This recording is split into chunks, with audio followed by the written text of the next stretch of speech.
Сәлеметсіздер ме? Электронды оқулықты қалай жасауға болады? Бұл сұрақтың жауабын мен екі түрде бергім келеді. Бірі интернет арқылы жасау, интернеттегі publisher.com сайты арқылы. Екіншісі бір компьютерге арналған программа арқылы жасап, оны кез келген компьютерге басу. Біз бүгін бұның publisher.com сайты арқылы қалай жасау туралы қысқаша ғана сабақ жүргізсек, бейне сабақ. Ол үшін бізге міне осындай кітап дүниеге келеді. Бұлай парақтап ашуға да болады бұны. Кезек-кезек.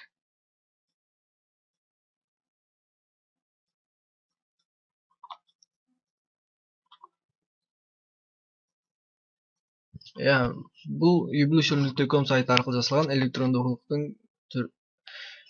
бейнесі. Бізге ол үшін міне көріп отырғандарыңыздай publisher.com сайтына өтуіміз қажет. Одан кейін егерде сізде бұл сайтта аккаунтыңыз жоқ болса, create a free account кнопкасын басып, өзіңізге жаңа аккаунт создать етесіз. Менде қазір ол бар. Ол үшін мен логин кнопкасын басамын да өз аккаунтыма кіремін.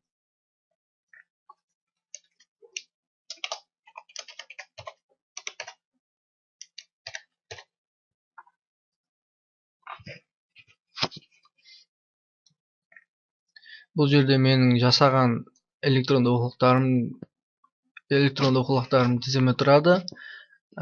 Біз жаңадан электронды оқулық жасау үшін добавить новое издание, яғни ағылшынша add new publications кнопкасын басамыз.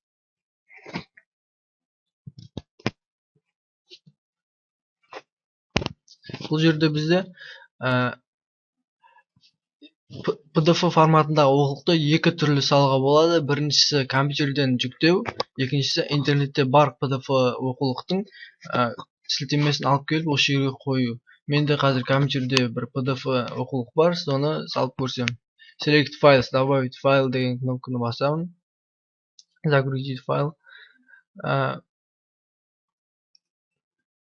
Керекті PDF форматы материал жүктеліп жатыр.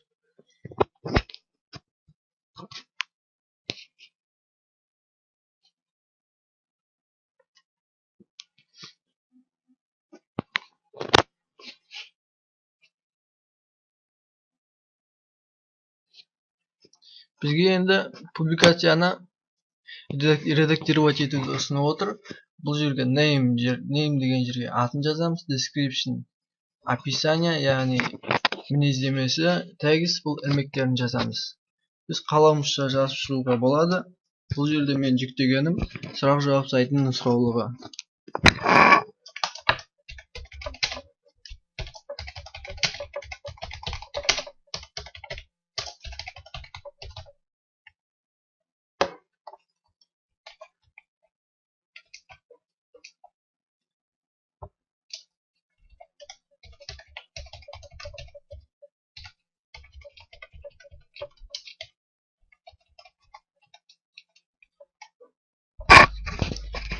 Толтырып шықтық өзіміздің қалауымыз бойынша.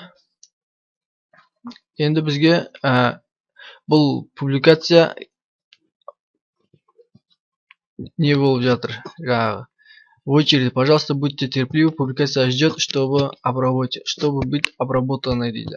Біз аздаған уақыт күтеміз. Аздаған уақыт күткен кезде бізде осындай кітап электронды оқулық дүниеге келеді. Міне, сызғыш қолданылған негізгі нұсқаулық. Біз оны былай парақтап ашып көре аламыз. Сондай-ақ мына жердегі 4 кнопка арқылы кезек-кезек аударып қарауымызға да болады.